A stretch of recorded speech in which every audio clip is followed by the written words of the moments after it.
жалкий, да, получается, да, поведение. So here, Зависимо от хозяина. Ну, такое, да, зависимое. so here in the first example of these two colleagues in the office, the second one who always does the work and does not mind about the remuneration, his attitude is aparigraha because he doesn't fix his mind on what he has to receive. It automatically, to fulfill his needs, what is given will be there. So what I have to do, that is important for him. То есть вот мы увидим пример воплощения принципа апариграха вот, на примере второго человека, который просто спокойно и счастливо выполняет свою работу, не ожидая ничего взамен, зная, что и так или иначе его потребности будут вовремя, в свое время удовлетворены. Similarly, in different situations, similarly, suppose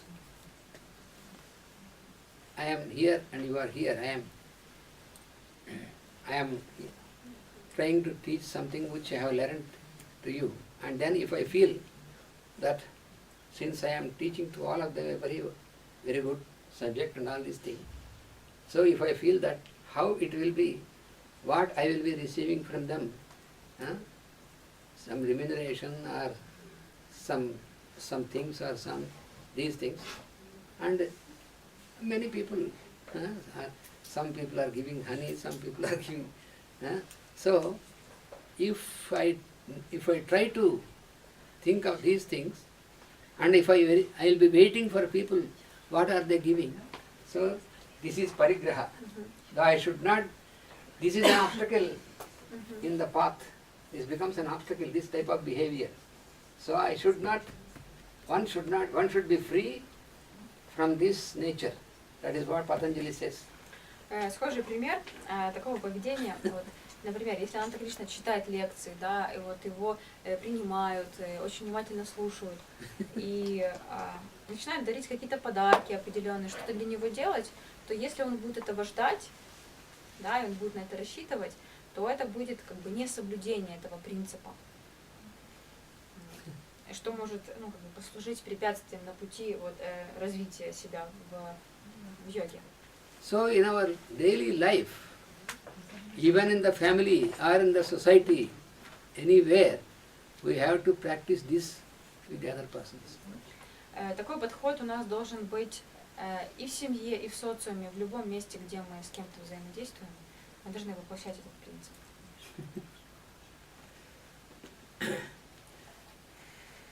Our immediate reaction when we study these things will be, how is it possible? It is difficult, but they are not at all difficult when we start practicing it.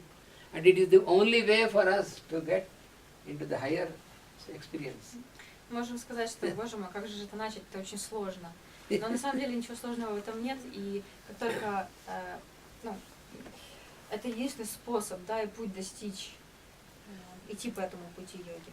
Because when we get free from, our mind gets free from all these unrequired instincts and obsessions, then we can live very happily, real happiness.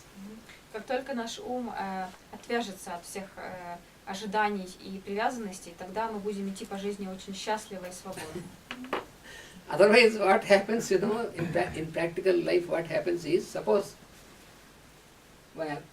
in my previous trip when I came, suppose my friend Peter has given me something, a pot of honey or something else, and in this trip, once again when I came, if I am not free in the mind, and the moment I come here, then my mind will be drawn. Now this time what Peter will give, like this.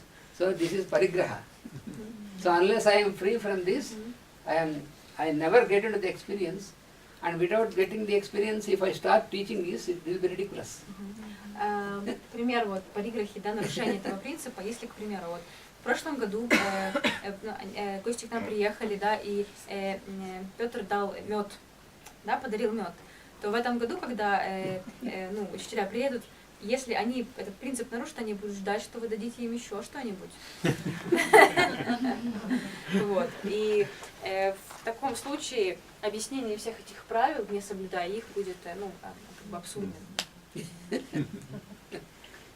It makes no sense if I teach these principles without myself practicing this. Не имеет никакого смысла давать эти знания, если только не практиковать это на своем опыте. А можешь еще про это уточнить? Как было, мы переводили не брать легким путем, из разряда там лотереи, или когда тебе вдруг приходят и предлагают что-то такое, да, как ману с неба, ну, а ты чувствуешь, что ты еще это заработала, не заслужила. Ну, то есть это тоже про это? Ну, тут было не брать Это у нас легким путем. пункт 3, да? Нет, это Апариграха. это вот про нее мы переводим, не брать легким путем. Вопрос в чем? Смотри, мы сейчас перечислили про вот эти два примера. Приводил про людей, а я спрашиваю, когда вот человек хочет там лотерею заработать, или когда ему вдруг предлагают что-то там безоплатно, это что же про это? There's a question about Не он их желает, а кто-то приходит, когда он сам желает. when a person is proposed something like lottery or some present which he's not asking for that, but someone is wants to give him something. Is that according to this principle?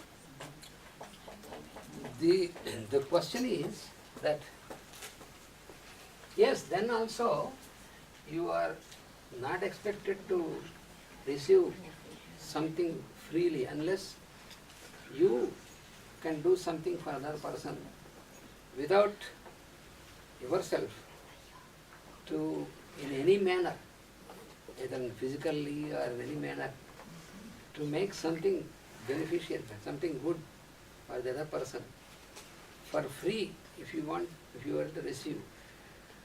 So that is not parigraha. But for example, when somebody gives some money or something, says you use it for the benefit of other people, some like for the patients, for suffering people or like this. So if you receive it, then you have to exactly do without taking any part of this for your benefit. Then it is aparigraha. But you should not for yourself. So that is, so you must maintain, this is in the mind. This is an attitude in the mind. Unless it is an attitude, it cannot be reflected in action. В общем, если что-то человек получает, да, ему что-то дают и дарят, то он максимально должен это использовать на благо других. Because this is all important for the spiritual practice. Потому что все это очень важно для духовной практики. So how you behave in the mundane plane, this will be a step for our spiritual advancement. То, как мы себя ведем в ежедневной жизни, да, это ступени для ступени духовного прогресса. So see, this mundane plane or physical plane is as important as other planes because every practice is on this plane and the effect is on the higher plane. Материальная жизнь также важна, не менее важна, чем духовная, потому что совершаем поступки на материальном, а эффект на духовном плане. И мне, знаешь, чем было? Мне когда часто дарят, у меня чувство, что мне неудобно брать. Но у нас с психологией из ряда, вот ты не умеешь принимать, учись принимать. Да, это может быть как уловка ума, что ты не умеешь принимать. When a person is getting presents, and there's a notion that you're not that good in getting in taking presents, like you're not value yourself enough, and that's why you cannot get presents from someone like this. Not that. You have to, you see, how you utilize it or how you, as I told you, it is in your mind. First it is attitude, and how you translate this into your action. So it depends upon this. It is not on the sentiments. It is not the emotion or sentiment or anything. То есть все исходит из ума. Это то, как ты к этому относишься.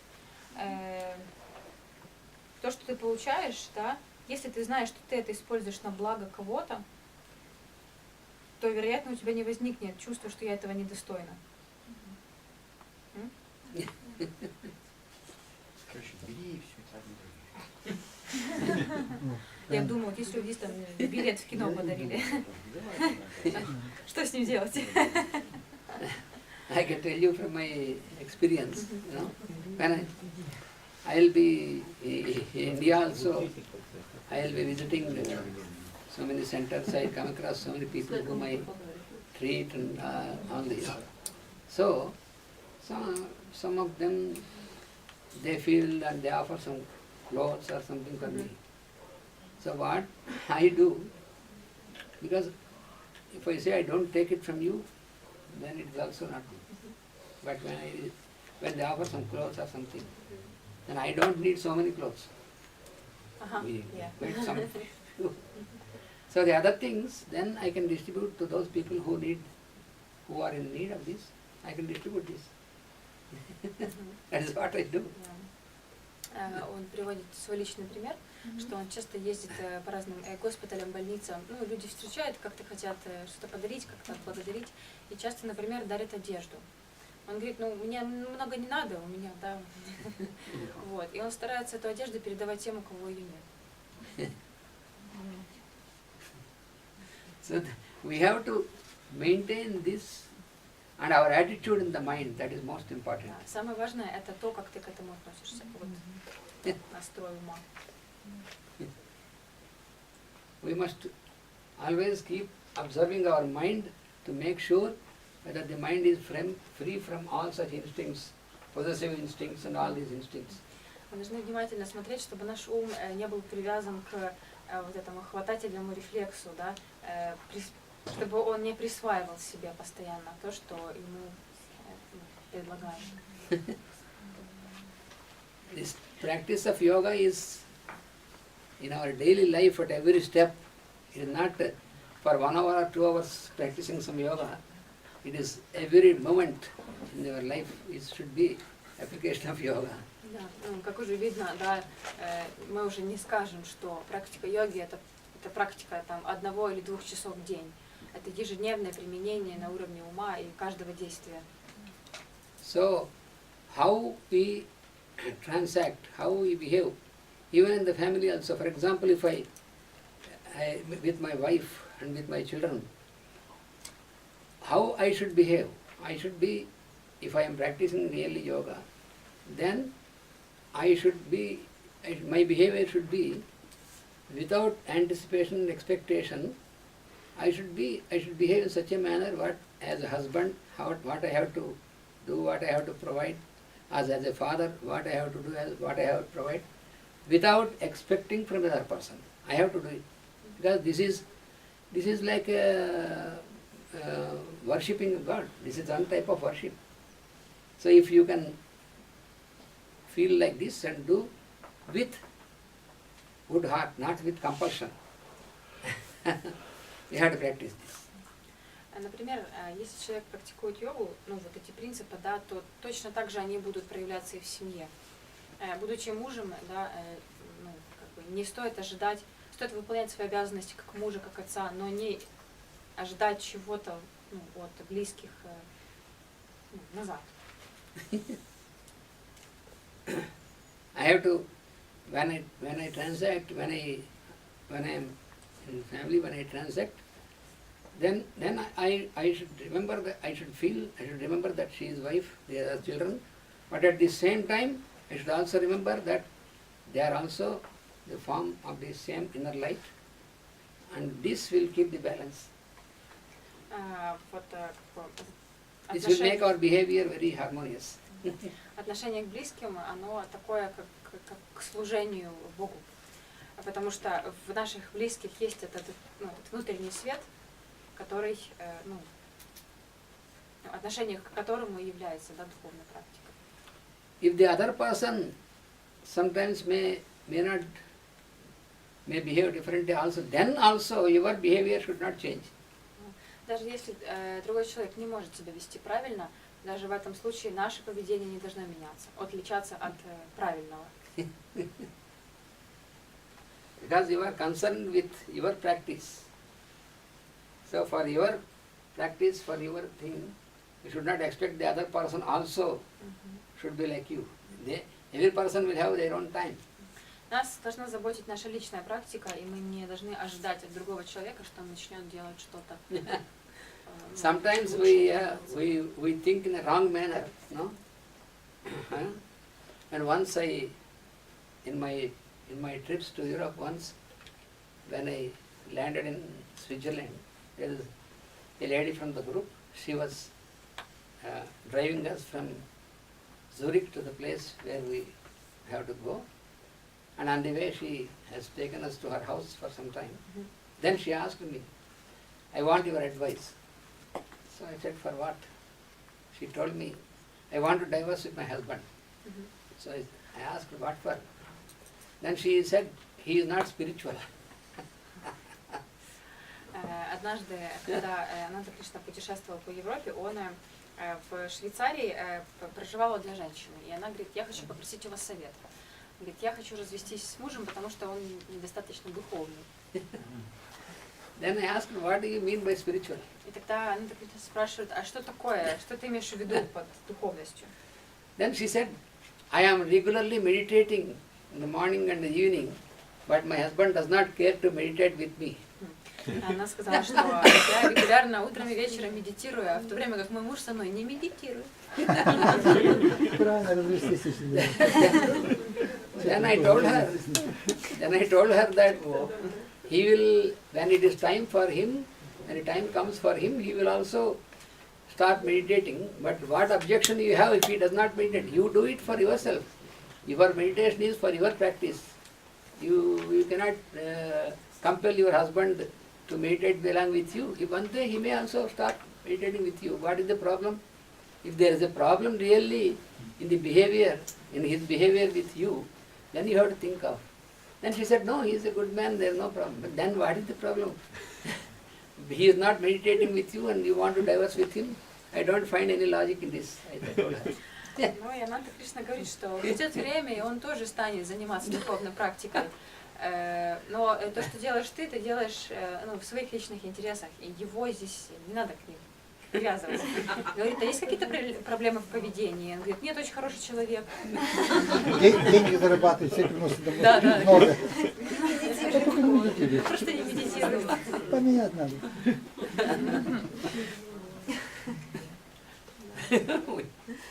So, if I am practicing this is for my betterment. Все, что мы делаем для себя, для нашего прогресса и роста. And regarding the other person, when the other person also wants to make a progress, then the person, whether it is wife or husband or children or any friend or anybody, then when that person feels that he also should make this practice, then he will start practicing. You are not concerned with this. Нас не должно волновать то, когда наши близкие начнут практиковать. Мы делаем это для своего роста, поэтому мы должны просто дождаться момента, когда человек сам захочет к нам присоединиться.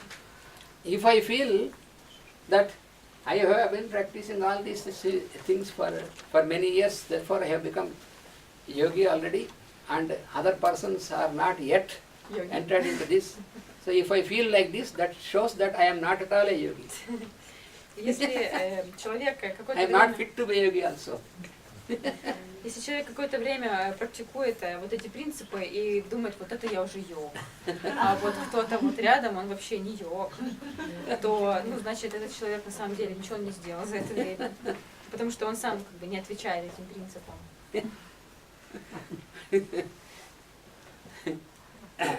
So we must be, when we are entering into this path, every moment we must keep observing our mind, otherwise it makes a trick.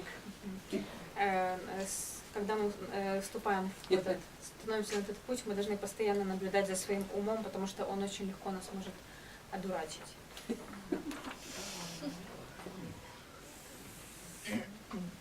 Then we come to the second step, niyama. Мы переходим ко второму пункту из 8. Нияма.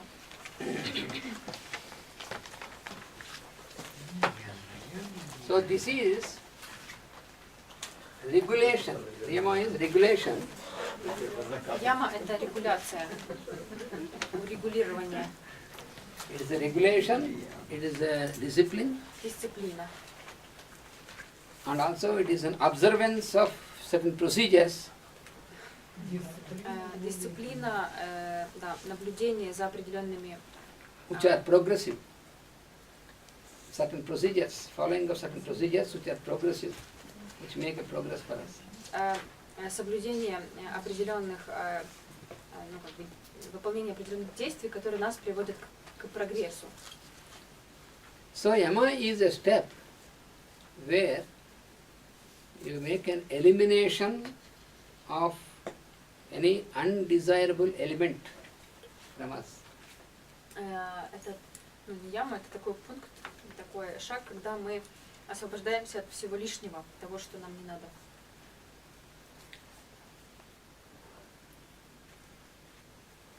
So the first basic thing is we have this, we are given this instrument, our physical body, Первым является то, что нам дан инструмент, наше тело, which is very valuable.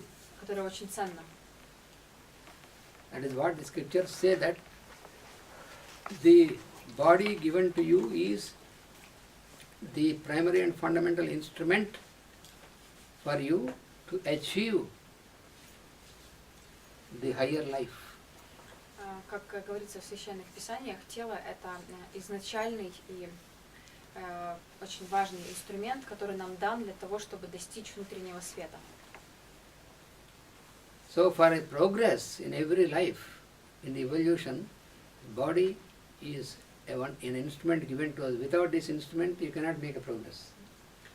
Ну, тело дано нам для того, чтобы мы могли эволюционировать, потому что без него мы не сможем добиться никакого прогресса, достичь. It is very clearly explained in all these scriptures, and also in Bhagavad Gita. When you read Bhagavad Gita, you will realize more and more that whatever progress you can make in this life, when you are in the body, that will be continued only when, after once again you get a body, then it continues. In between these, you cannot make a progress because you have not a body. Как сказано в Бхагавад-гите, тело – это очень ценный инструмент, потому что все, что мы делаем с помощью тела в этой жизни, мы можем перенести в следующую и продолжить наш прогресс. Но между этими двумя материальными состояниями мы ничего не можем сделать без тела.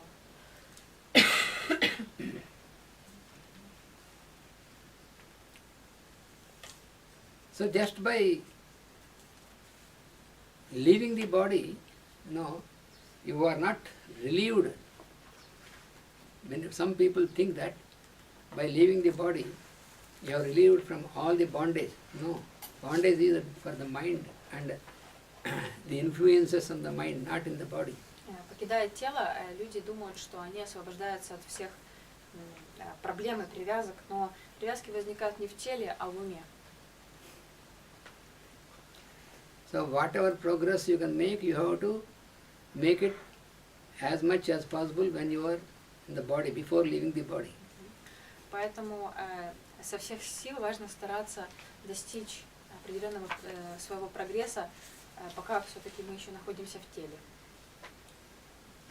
You know, Arjuna has put many questions in Bhagavad Gita. When you read Bhagavad Gita, Arjuna has put many questions to the Lord. All those questions are the questions which human beings get in our life. So he has put all the questions and all were answered by the Lord. В Бхагавад-гите Арджуна задавал очень много вопросов Богу. И это на самом деле те вопросы, которые возникают у почти у всех людей, да? К себе или к кому-то. One of the questions what Arjuna has put is that, suppose, you see, when I started to make a practice of yoga at a later life, because I did not know before that, when I attained certain age of my life, and then I started to enter into this practice, and then I have to leave the body. When I leave the body, when we leave the body, you know, we lose all the memory, you know, all the faculties, all the memory. Nothing we can carry when we leave the body. But Arjuna asked the Lord, what is the fate of such fellow? Because when he left in the middle of the practice, when once again he gets a body, he is to start from the beginning once again. This is the question he has put. Арджуна спрашивает Бога в этой истории. Если, например, какой-то человек достиг определенного возраста, и он начал практиковать йогу, но как бы его этой жизни, да, этого отрезка, не хватило для того, чтобы он ее полностью освоил, то есть он частично ее начал. Мы знаем, что когда человек покидает тело, он также теряет память, он все забывает. Что же тогда с этим человеком будет? Ему стоит начать все сначала в следующей жизни? Then the Lord says that when you leave the body, you will lose the form, you will lose all the belongings, what you have you made around you yourself, all these things are lost, and what you have learnt intellectually, these things will be lost. But when you made an attempt in the yogic path, you have attained, to a certain extent you have made an attempt. So this is never lost. This will be a good influence which is carried, and due to this you will be gravitated towards those parents where you have a good conditions to continue this practice. So that is the advantage of practice, starting to practice yoga. That is what the Lord says. Что ему Господь ответил? Он сказал, что...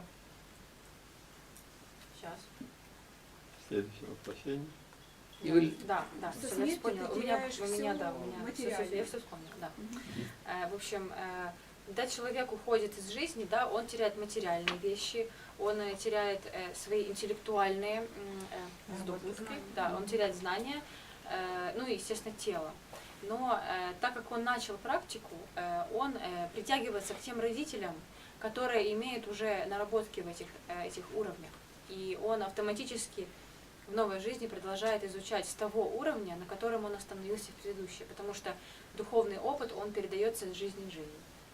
So in your next birth, you will start from that point to make further progress. You will not go back. That is what the Lord said.